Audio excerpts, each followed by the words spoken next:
Assalamualaikum dan salam sejahtera. Anda bersama saya Zulfikri Yusof dan ini adalah Analisis Awani. Analisis Awani pada malam ini kita dedikasikan untuk berdiskusi mengenai belia. Belia harapan negara, belia tonggak negara itu satu frasa ataupun satu cogan kata yang seringkali kita dengar sejak berabad yang lalu ataupun berdekad yang lalu. Bagaimana kita memahami belia pada hari ini? Bagaimana kita bercerita mengenai cabaran yang digalas pada belia pada hari ini juga, dan juga bagaimana kita bercerita mengenai pengisian Hari Belia yang bakal disambut pada 13 hingga 15 Mei yang akan datang. Tetapi apalah gunanya kalau kita bercerita mengenai sambutan tanpa kita bercerita dan juga memahami elemen dan juga kita memahami cabaran belia pada hari ini. Jadi saudara Zulfikri Johar merupakan Naib Presiden Majlis Belia Malaysia bersama saya pada hari ini, memegang banyak topi, banyak tanggungjawab, tapi hari ini dalam komuniti ataupun dalam satu tanggungjawab dalam Majlis Belia Malaysia, kita bercerita mengenai belia pada hari ini. Dan kita nak cerita apa pasal belia contohnya, dan terlampau banyak ruang ataupun terlampau besar bidang yang kita perlu ceritakan dalam masa setengah jam ini. Akan tetapi saya ingin menarik satu perhatian kita bahawa kalau kita bercerita mengenai inisiatif dan juga agenda negara untuk jangka masa akan datang, kita semenjak 6 bulan lepas kita bercerita dengan begitu hebatnya mengenai Transformasi Nasional 2050, TN50. Dan dalam aspek ini, kuasa dan juga tanggungjawab itu diletakkan di atas pundak belia, orang muda pada hari ini. Dalam aspek itu, bagaimana kita melihat apa yang dah dilakukan sekarang, apa yang kita nak melihat di masa akan datang itu bagaimana, dan bagaimana generasi belia, khususnya kalau dalam kapasiti Majlis Belia Malaysia, mengambil tanggungjawab dan berada di barisan yang paling hadapan untuk mengemudi cabaran dan juga menyiapkan lanskap dan juga arkitek negara ini pada tahun 2050. Ya, Assalamualaikum warahmatullahi wabarakatuh. Berkenaan dengan persoalan yang ditimbulkan oleh Cik Zul tadi adalah berkaitan dengan masa depan itu sebenarnya cerminannya adalah belia masa kini. Ini merupakan satu quotation yang famous lah di mana-mana, bahawa nak lihat masa depan, kita lihat keadaan generasi muda pada masa kini. Sebab itu, bila kita bincang tentang Transformasi Nasional 2050, saya membaca satu buku yang ditulis oleh Profesor Dr. James Kenton. Beliau merupakan pengurusi Institute for Future Global Studies. Beliau menyebutkan bahawa generasi muda pada hari ini akan berhadapan dengan extreme future. Satu masa hadapan yang ekstrim, yang sometimes unpredictable. Kalau kita lihat pun perbincangan tentang dasar angkasa negara baru-baru ini, disebutkan bahawa 65% pekerjaan untuk pelajar sekolah rendah pada masa kini tidak wujud pada masa sekarang ni. Tetapi akan wujud pada masa hadapan yang tidak boleh dibayangkan, khususnya dalam bidang STEM, sains, teknologi, ekonomi dan matematik. Ini satu cabaran besar yang dihadapi oleh generasi muda. Sebab itu kita melihat bahawa peranan kami pemimpin belia dan juga anak muda di luar sana, mereka harus berdepan dengan cabaran yang besar. Baru ni saya berada di MRSM Pekalan Cepa. Style saya nak takut, bukan kita takutkan mereka. Kita beritahu bahawa mereka akan berhadapan dengan ancaman yang besar. Mereka pada masa akan depan akan berebut air bersih. Sekarang benda yang kita rasa basic ataupun benda yang asas, tapi satu cabaran yang besar dalam masa akan datang. Cabaran besar. Sekarang pun kita dah berebut air, maknanya air tak ada. Tapi mereka akan berhadapan dengan cabaran yang lebih besar. Kemudian berebut makanan, kita bukan pengeluar utama makanan negara. Kemudian pengurusan sampah dan juga tentang tenaga. Sebab itu mereka harus berfikir sekarang ini bahawa kalau mereka tidak intervene, mereka tidak buat sesuatu, mereka akan berhadapan dengan masa depan yang begitu mencabar. Sebab itu bagi saya dan rakan-rakan kepimpinan Majlis Belia Malaysia, kita harus ke depan sedarkan anak-anak muda yang sekarang ni di sekolah rendah, sekolah menengah, belia, mereka kena buat sesuatu. Mereka kena berfikir untuk negara. Tapi dalam pendekatan dan juga cara saya, abang-abang di Majlis Belia Malaysia turun ke bersama dengan anak-anak muda yang mungkin rata-rata umurnya bawah 21 tahun, itu satu pendekatan yang sehala sahaja. Dan belia pada hari ini kita perlu fahami cara mereka cukup berbeza. Mereka tidak lagi bergerak dan boleh dikategorikan dalam satu kelompok yang besar, orang muda sebegitu saja. Tidak. Pecahan-pecahan kelompok-kelompok remaja, kelompok-kelompok belia ini sudah makin lama semakin mengecil. Dan ini tidak berlaku dengan secara lurus atau secara linear yang situ sahaja. Itu cabaran kita untuk memahami belia pada hari ini. Kalau kita bercerita mengenai memahami belia pada hari ini, apa cabaran utama generasi belia yang berada dalam kelompok belia ini untuk memahami rakan-rakan belia yang lain? Mungkin kita dapat analisis sedikit. Belia pada hari ini bagaimana karakternya, bagaimana komposisinya, bagaimana. Ini satu perkara yang kita perlu fahami kerana ini sentiasa berubah dari tahun ke tahun. Ya, kalau kita lihat dalam dasar belia Malaysia yang dilancarkan 2015, memang spesifik dikategorikan 8 kelompok belia ni. Jadi ini tugasan kami, tugasan Majlis Belia Malaysia, tugasan Kementerian Belia untuk merapati kelompok-kelompok kecil ini. Dan yang paling mencabar, kita akan berhadapan dengan kelompok belia berisiko dan juga perkumpulan belia ni. Mereka tidak nak berpersatuan, tetapi mereka nak berkumpulan mengikut hobi dan interest mereka. Jadi apa yang kita buat, kita kena approach, kita kena dekati group by group. Kita dah tak boleh dah generalize. Kita kata belia pemikirannya macam ni, macam ni. Tetapi dia mengikut kelompok dan kumpulan. Sebagai contoh, kita dekati kelompok backpackers. Rupanya kadang-kadang kita tengok macam backpackers ni macam, yelah dia pergi melancong sana sini. Apa dia buat ni kalau orang tak faham? Kan? Kita tak faham. Tapi kita cuba turun, kita faham rupanya mereka pun ada sumbangan yang besar kepada negara. Sepanjang mereka pergi melancong mana-mana, antara peranan besar yang mereka boleh buat, mereka boleh mencadangkan kepada kerajaan untuk, contohnya mereka melawat Taiping sebagai contoh. Mereka sendiri boleh mencadangkan bagaimana nak mencadangkan Taiping ini menjadi sebuah pelancongan yang mesra belia. Itu bagi saya lihat satu sumbangan yang besar kepada grup backpackers ni yang anak-anak muda suka mengembara dan diberi ruang untuk mereka menyumbang secara efektif kepada negara. Jadi cabaran kita kalau secara generalnya kita boleh simpulkan anak muda ini, generasi Y ni, dan kita pun nak masuk generasi Z dan Alpha ni, mereka mempunyai pemikiran yang unik dan kita kena memahami mereka. Kalau kita sebagai pemimpin belia, sebagai pekerja belia, gagal memahami mereka, kita akan ada gap yang besar. Tapi memahami mereka dalam kerangka TN50 dan sebagainya itu bagaimana dilakukan sepengalamannya dalam masa terdekat ini? Ya, sebab itu kita bahagikan rakan-rakan pimpinan majlis belia kita ini untuk turun mendekati pelbagai grup. Ada yang turun kepada kelompok belia elit. Mereka berbincang di kedai-kedai kopi, kafeteria untuk mendengar pandangan mereka. Ada baru ni minggu lepas kita turun di IPG, grup-grup kelompok guru muda. Ya, jadi kita menangani mereka, kita memahami mereka dengan kita turun kepada spesifik grup. Dan kita tahu macam apa pandangan guru muda terhadap masa depan. Apa pandangan grup-grup belia elit di bandar yang mereka ni kebanyakan bercakap Inggeris. Mereka tidak boleh secara fasih bercakap Melayu. Jadi ada perbezaan dan ada jurang di situ yang kita kena tangani supaya mereka boleh disatukan untuk duduk untuk merancang pada masa depan. Itu cabaran kita di Malaysia. Kita bukanlah sebuah negara yang memiliki populasi yang begitu besar, akan tetapi diversity yang ada dalam negara kita cukup pelbagai sekali dan grup ataupun kumpulan-kumpulan kelompok-kelompok ini ada kelebihan dan juga ada dinamik yang berbeza-beza. Itu cabaran kita untuk menyatukan dan juga akhirnya mungkin dalam blok yang seterusnya saya nak bertanyakan bahawa bagaimana kita nak mengangkat suara mereka ini untuk diletakkan kepada tempat yang sepatutnya. Kerana kita percaya mereka ini ada idea, mereka ini ada cara mereka yang tersendiri untuk merancang dan juga membina masa depan yang lebih baik. Akan tapi kalau mereka bergerak secara sendiri dan juga bergerak dalam kelompok mereka saja, sinergi itu mungkin tidak sampai ke atas. Itu kita bincangkan selepas ini. Bagaimanakah perbincangannya itu dapat kita lakukan ataupun kita lihat dengan lebih baik di masa akan datang. Itu perbincangan dalam analisis Awani. Selepas ini kita berhenti lihat seketika dahulu.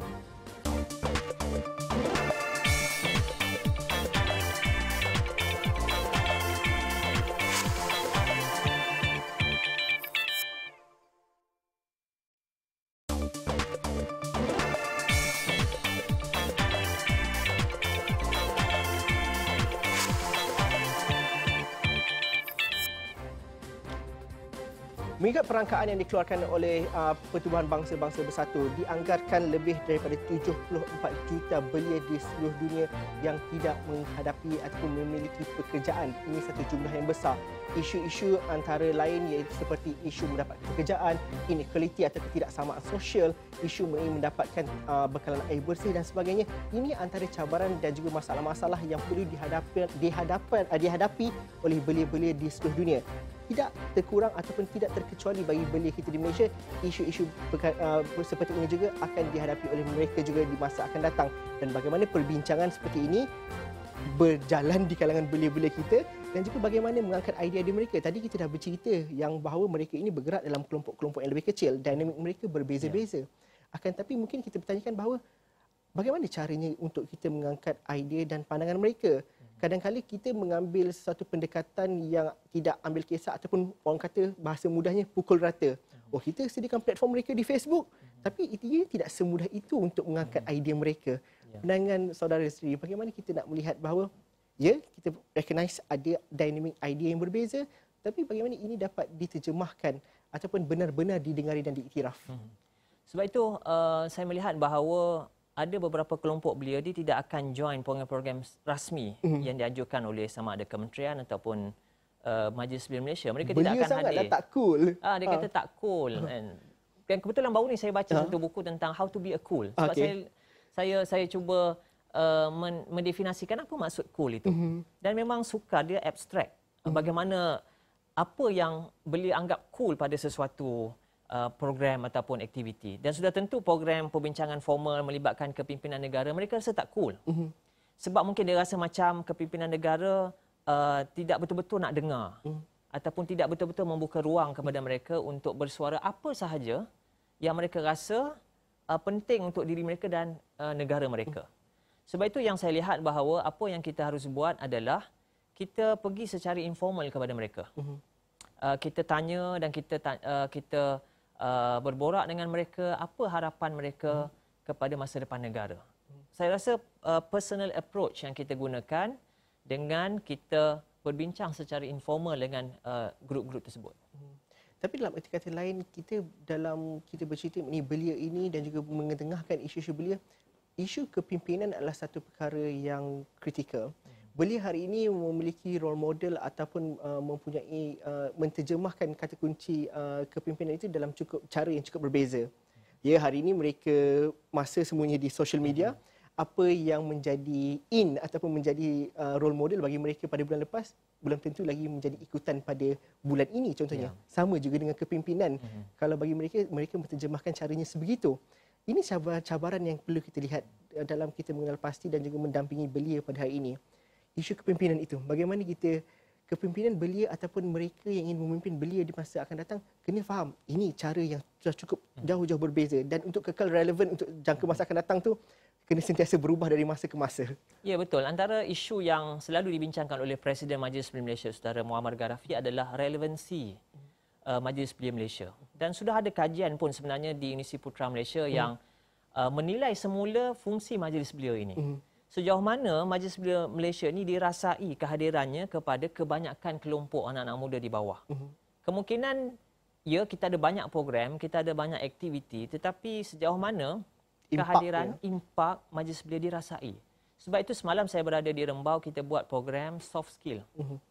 Kita sendiri menjadi role model kepada anak-anak muda itu, kita bagi tahu bahawa, kita nak gambarkan bahawa program-program yang berbentuk masses, bentuk keramaian, bentuk ramai datang sudah tidak terlalu berikan impak yang besar.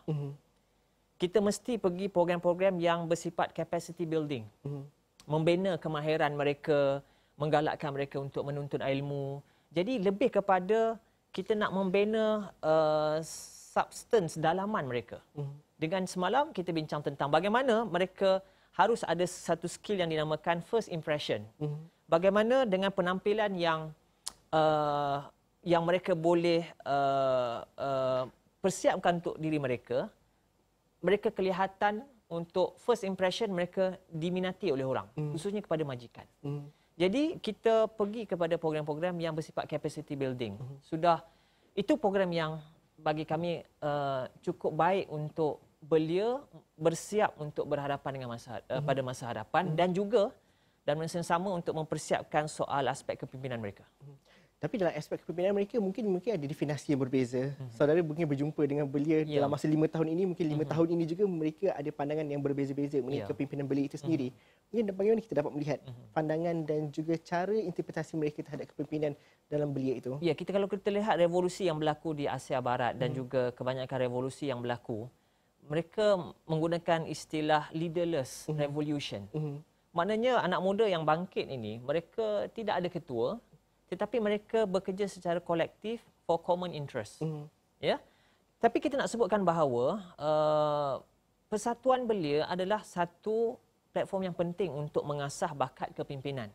Skill itu. Skill kepimpinan itu. Sebab mereka akan berharapan macam mana nak mengurus satu organisasi secara formal. Itu penting. Tidak ada kompromi bagi kami. Cuma bagaimana kita nak mendekatkan belia yang kita sebut sebagai non-institution ni, yang framework tidak ada framework ni. Bagaimana kita nak ajak mereka, penting kita duduk dalam persatuan belia ni untuk dilatih soal aspek kepimpinan mereka. Jadi memang kebanyakan mereka rasa macam poyo lah duduk dalam persatuan belia ni kan. Maknanya kena buat minit, kena mesyuarat, kena buat mesyuarat agung.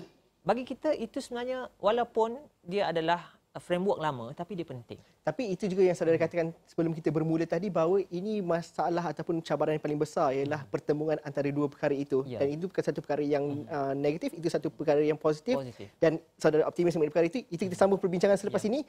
Kita berhenti rehat seketika dahulu bagaimana kita bercerita mengenai pertemuan dua idea dan juga dua kelompok yang berbeza ini. Dan kita nak tahu jugalah apalah pengisiannya Hari Belia 2017 pada tahun ini. Itu kita bincangkan selepas ini dalam Analisis Awani.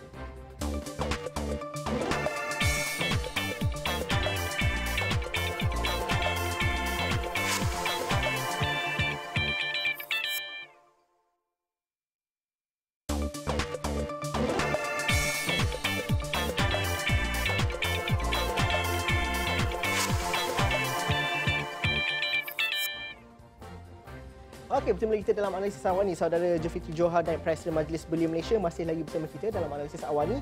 Tadi kita bercerita mengenai sudah menjadi satu perkara yang biasa apabila remaja ataupun belia yang tidak berinstitusi tidak mahu ataupun sukar untuk mendekati mereka abang-abang belia yang di majlis belia contohnya. Dan ini satu pertemuan yang kadang-kala perlu dilihat daripada aspek yang positif. Kalau dilihat daripada Majlis Belia Malaysia sendiri, dalam masa 10 tahun kebelakangan ini, engagement dan juga komunikasi telah dilakukan dengan baik untuk mereka yang remaja-remaja yang tidak berinstitusi ini. Kerana hari ini kalian mungkin terperangkap antara kita mungkin nak buat kerja cepat dan kita tak perlukan framework ataupun birokrasi yang melampau. Akan tapi kerangka itu masih lagi kena bekerja dengan kerangka-kerangka yang lama. Bagaimana pertemuan itu sebenarnya satu perkara yang baik dan sebenarnya dah ada pun success story ataupun cerita-cerita yang baik yang positif kita dengar sebelum ni. Sebab tu kita yang so-called konservatif ni yang berada dalam persatuan belia ni, kita kena rendahkan diri dan mendekati mereka. Sebagai contoh, antara program yang kita buat, projek yang kita buat adalah projek inovasi sosial. Dan kita lihat banyak belia-belia yang non-institutional ni dan yang mereka ni yang disebut sebagai ada personal demokrasi ni, sebenarnya mereka boleh duduk bersama dengan kita. Sebagai contoh, program yang kami buat dengan grup-grup Along di Ipoh. Bagaimana kita nak ajak grup-grup yang non-institutional ni untuk sama-sama dengan kami menyelesaikan isu pengangguran dan dibuang kerja. Dan mereka sebenarnya, grup-grup Along ni dia kata kami tidak bergantung pada dana kerajaan. Ni grup Along ni bukan Along yang kutip duit sebenarnya. Cuba tekan sikit kan ada yang confuse tu. Bukan Along kutip duit. Ni Along yang dia train budak-budak untuk bisnes. Dan mereka ni kata gerak-gerakan indie yang lebih grup indie ni dia kata kami tak bergantung pada kerajaan. Kami nak cakap apa pun kami berani. Kita rasa terpukul lah sebab kita rasa kita ni kebanyakan depend on geran kerajaan tapi mereka ni very independent. Dan mereka ada success story mereka sendiri. Success story dan mereka yang grup Along ni bahkan mereka melatih grup-grup seperti graduan universiti untuk mencari pekerjaan, untuk menjual barang. Jadi kita ajak mereka dan kita temui satu titik temu bahawa kita ada common interest untuk bantu belia yang menganggur untuk membina masa depan negara yang lebih baik. Jadi sebenarnya satu lagi projek yang kita buat adalah satu belia satu kemahiran. TVET yang mana kebanyakan mereka ini grup-grup yang tercicir, yang tidak ada peluang kedua. Jadi kita berikan dan mereka sebenarnya bila kita selesaikan masalah mereka, masalah pekerjaan dan masa depan mereka, mereka rasa macam terhutang budi dan nak menyumbang dengan pergerakan belia. Bagaimana ini satu perkara yang baik untuk masa akan datang dan banyak lagi engagement yang dilakukan. Kerana satu ketika dahulu kalau saudara memberikan contoh Along dan sebagainya, saya rasa grup-grup ini satu ketika dahulu macam seolah tidak mahu bekerja. Bukan tidak mahu, kadang-kadang mereka merasakan bahawa mereka tidak ada orang nak approach. Tidak ada orang nak approach satu perkara dan kita rasa macam fed up lah dengan cara yang lama, mungkin akan lambat dan sebagainya. Aku dah buat kerja aku sendiri, settle dan banyak lagi success story lebih cepat lagi. Lebih cepat. Tapi engagement tu perlu diteruskan dari masa ke masa dan kadang-kadang mereka yang menjadi role model dan contoh yang terbaik. Sebab itu kita sebut kepada mereka bahawa ada satu pepatah Inggeris menyebutkan bahawa if you want to go fast, you go alone. Kamu nak pergi cepat, kamu pergi seorang. If you want to go far, you go by group. Kita bagi tahu bahawa yes, mereka boleh buat perubahan, tapi alangkah baiknya kita bersama-sama secara kolektif dan kita boleh pergi lebih jauh. Yes, mereka memang laju, tetapi kalau mereka bersama dalam institusi, mereka boleh pergi lebih jauh dan mereka boleh merubah sistem dan institusi yang ada kerana mereka ni banyak idea-idea yang super. Satu perkara yang paling penting bagi remaja ataupun belia pada hari ini ialah melakukan sesuatu dengan ada substan ataupun satu perkara yang jelas. Kerana selalu kita katakan tadi bahawa kepimpinan ataupun role model contohnya, seseorang itu boleh diangkat menjadi role model atau pemimpin yang cukup baik dalam jangka masa yang cukup singkat, mungkin viral di social media dan juga menjadi idola dalam sekejap mata. Tetapi kalau tidak ada substan yang baik, dalam masa beberapa minit ataupun masa beberapa bulan hilang sebegitu saja. Jadi bagaimana kita nak melihat bahawa kita perlu didik dan juga perlu melihat kepada role model yang lebih baik di masa akan datang dengan substan yang baik. Dan juga bagaimana hari belia negara itu dapat mengisi sikit sebanyak perkara ini. Ya, sebab itu jual kita, sikit minggu depan. Sebab itu konvensyen belia kebangsaan kita bersempena Hari Belia Negara yang kita sambut 15 Mei setiap tahun. Kita rasa kita tak nak sambut begitu saja. InsyaAllah Timbalan Perdana Menteri akan hadir meraihkan bersama-sama. Kita biasanya akan dahulukan dengan konvensyen. Konvensyen inilah yang akan memberikan substan dan akan keluarkan resolusi bagaimana kita nak lihat aspek kepimpinan belia pada masa akan datang. Jadi kita tahun ini kita angkat tema Transformasi 2050, ya, aspirasi kepimpinan bangsa angkasa. Bangsa angkasa ni adalah satu term yang telah disebut oleh Datuk Seri Najib ketika menjadi Timbalan Perdana Menteri pada 10 tahun yang lepas ketika Dr. Sheikh Muzaffar Shukor angkasawan pertama naik ke ISS. Beliau menyebutkan bahawa space nation ini, bangsa angkasa ini adalah satu bangsa yang suka explore, suka benda yang kepada ilmu dan mengangkat martabat dan harakat bangsa untuk menjadi setinggi angkasa raya, jagat raya. Yang tiada limitnya, tidak ada limitnya. Sebab itu kita nak bincang konvensyen kali ini, apa ciri-ciri bangsa angkasa ini yang kita boleh ambil. Sebab itu kita tampilkan Dr. Sheikh Muzaffar Shukor, Dr. Amani daripada UAE dan juga Encik Syukran daripada Generasi Marikh untuk bincang apa kualiti kepimpinan bangsa angkasa untuk diterapkan kepada generasi muda. Itu sebahagian kecil daripada pengisian Hari Belia Negara yang bakal berlangsung daripada 13 hingga 15 Mei akan datang di Putrajaya. Banyak aktiviti yang berlangsung, anda boleh turut sertainya. Boleh saja search ataupun Google saja Hari Belia Negara, semua informasi ada di situ. Terima kasih Saudara Zulfikri Joha kerana sudi bersama kami dalam analisis awani pada malam ini. Terima kasih juga kepada anda. Teruskan bersama kami di platform media sosial kami, di Facebook, di Twitter @awani ataupun buat turun aplikasi Mudah Alih kami yang berwajah baru kini di iOS dan juga di Google Play Store. Sekian sahaja analisis awani minggu ini. Assalamualaikum dan salam sejahtera. Kita jumpa lagi minggu hadapan. Terima kasih.